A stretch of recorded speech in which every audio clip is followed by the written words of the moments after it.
Hi everyone. This is some extra practice with how to simplify radicals. So if you were having problems in 5.1 simplifying the radicals or in 5.2 with how to get rid of radicals in the denominator or if they're multiplied or divided, this will be the video to help you.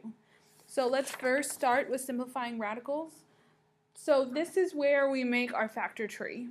So we would take 108 and break it up into all of its prime numbers. So I like to start with the smallest number that can divide into 108 and then work up to the bigger factors if we need to. So the smallest thing that can go into 108 is 2, and that would be 2 times 54. So we're good with the 2 because 2 is prime. So the next smallest prime number that can go into 54, again, is another 2, which we get 27. But now we can't divide by 2 again, so we look for the next smallest prime number, which would be 3.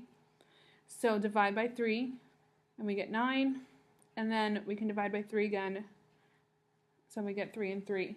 So always use your prime numbers, and you don't have to start with the smallest one. You could have split up 108 as 4 times 27, but I like to start with the smallest one because then you can see your pairs. So the next step is to look for the numbers that are the same. So we have couples. So once you find a pair, they end up being outside the square root. So we have a couple of 2's, and then we have a couple of 3's. Anything that's not circled, that's one of our prime numbers, stays inside the square root. If there's more than one, then you would multiply those as well. So we end up with 6 root 3. So that would be how we simplify the square root of 108. The other way that I like to do it is to divide 108 by the biggest perfect square that can divide into it. So remember, your perfect squares are 1 squared, 2 squared, 3 squared, 4 squared, 5 squared, and you can keep going. But the biggest perfect square that can divide into 108 is 36. So 108 is the same thing as 36 times 3. And if we have them being multiplied in there, we can split them up and say that's the square root of 36 times the square root of 3, and then the square root of 36 is just 6. So we end up having the same thing. I just like it better because then we don't have to make the factor trees. So the next topic that we're reviewing is multiplying square roots. So to do this, we just have to multiply the numbers that are on the outside together and then the numbers that are on the inside together. So 3 times 4 is 12, and 2 times 3 is 6. And that would be it. The only other thing you would need to do is check and make sure what you have now in the radical can't be broken up anymore. And 6 is just 2 times 3, so there's no couples in there, so we can't break it up. So for dividing square roots, kind of the same idea. Divide the whole numbers that are in front, and then divide the radicals if you can.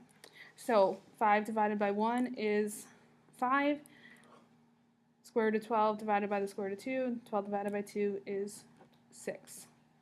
Since 6 can't be broken up anymore, that would be it for dividing square roots. So the last one is rationalizing the denominator. So to do this, or the reason we do this, is because we can't leave radicals in the denominator. It's not proper math to leave those there, so we have to get rid of them. So the way that we do that is we know that perfect squares equal whole numbers. So we try to make this a perfect square by multiplying it by itself. But just like when we get common denominators when we're adding fractions, you have to do it to the top as well if you do it to the bottom. So we multiply the top and the bottom by that square root that's in the denominator. So we end up with 6 root 2. In the denominator, root 2 times root 2 is the square root of 4.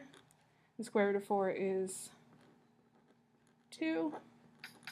And then sometimes you can simplify these numbers that are here. So 6 divided by 2 would be 3. So remember, we do this when we have a radical in the denominator. Multiply it by itself. So let's try one more example with that. So if we have 7 over the square root of 3, we have to get rid of the square root of 3. So times the top and the bottom by that radical. So in the top, we just multiply them together. So we have 7 root 3. In the bottom, multiply the insides. So root 3 times root 3 is root 9. The square root of 9 is 3. And for this one, we can't divide 7 by root 3, so that is it.